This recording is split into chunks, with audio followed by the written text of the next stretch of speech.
Hello folks and welcome to App Screencast. In this video I'm going to show you a game called Prince of Persia Retro, and it's for the iPad, but you also can get the game for the iPhone as well, which is basically the exact same game but obviously for the iPhone. Now this is just a 2D game, it's not 3D, so don't expect nothing unbelievable graphics or anything. It's just basically the classic Prince of Persia game. I'm sure you're all used to seeing the new games on PlayStation and the Xbox, but this is the actual original. And if you remember what that game looks like, you know it's just a 2D game. To be honest, the game looks better on the iPhone because it's a smaller screen.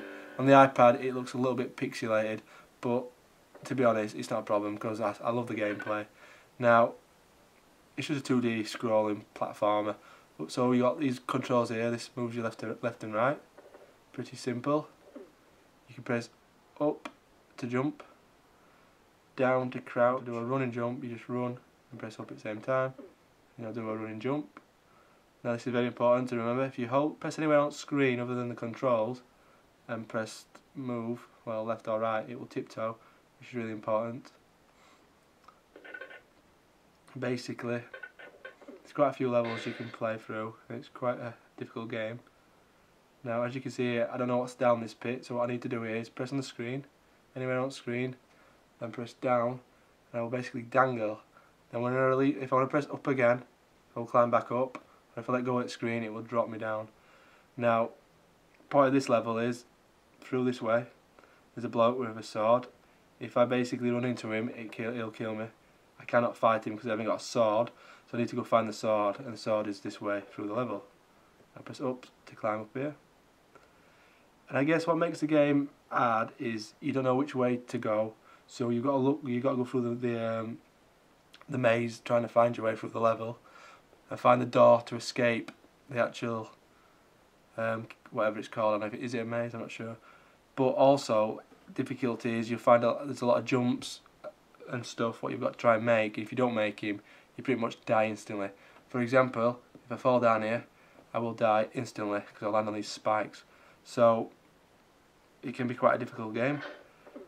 By the way, I see there were an actual button here, or a triggered it up in the gate. But as you can see down here, I've got 3 lives. But if I do fall down any of these pits, basically all my lives disappear straight away. But as the level goes on, you get more lives, which is good, and that comes in handy when you basically get into sword fights.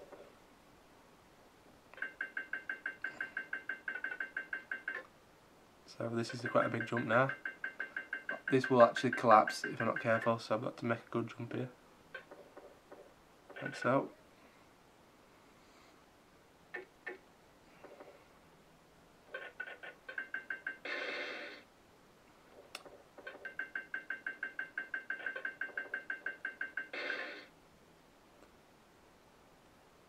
So, just a quick reminder, this is quite a difficult game. He doesn't seem it, but the controls are quite fiddly. But not in a bad way, just in such a way that it makes the game a bit challenging. So it takes a bit to get used to the controls.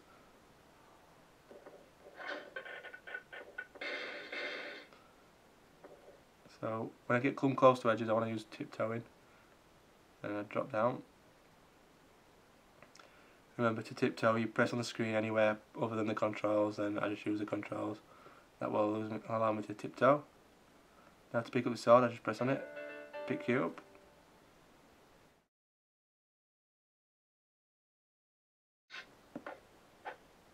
So I'm in my sword fight. Sword fights are quite easy, but as you can see the guy's energy were over this side, he had the same amount of lives as me. But as you go through the game, you come up against similar guys to him, but with much more energy, and it can be quite hard. And on some levels you've got to fight more than one guy. You can fight loads in fact, so it's not easy. So I've got to get through this door here. Jumping up onto this ledge is open the door, so that was kind of a little puzzle there. But obviously this is the first level, and it's pretty easy. I think the whole point of the game is you've got to try and free this princess. I'll quickly show you this level, run through it.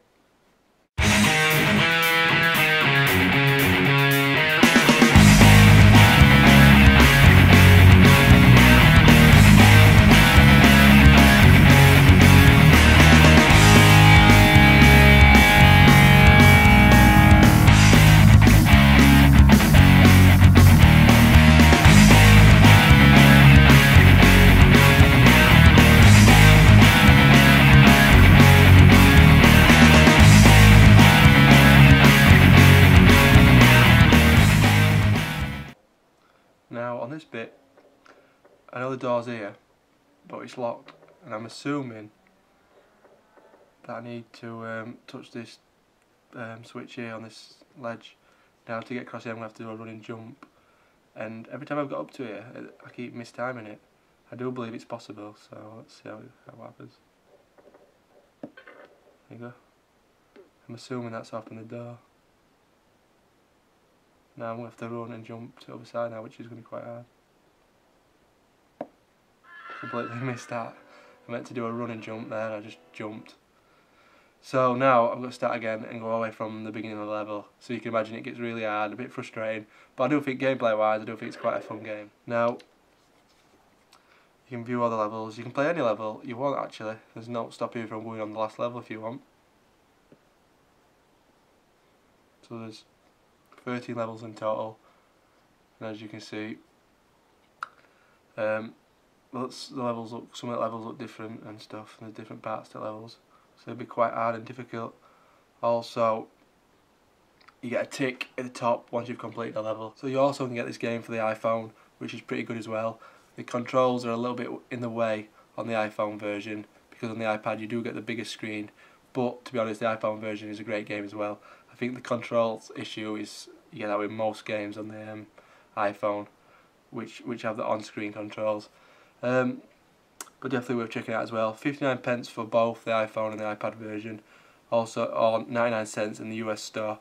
Definitely worth checking out. As platformers games go, or action platformers, I definitely think Prince of Persia is one of the best on the iPhone and the iPad. So yeah, thanks for watching this video. Hopefully you found it helpful. Don't forget to subscribe and to like this video. Also, if you wish, you can follow me at Twitter at twitter.com/appscreencast. So yeah, thanks for watching this video. I'll see you later. Goodbye.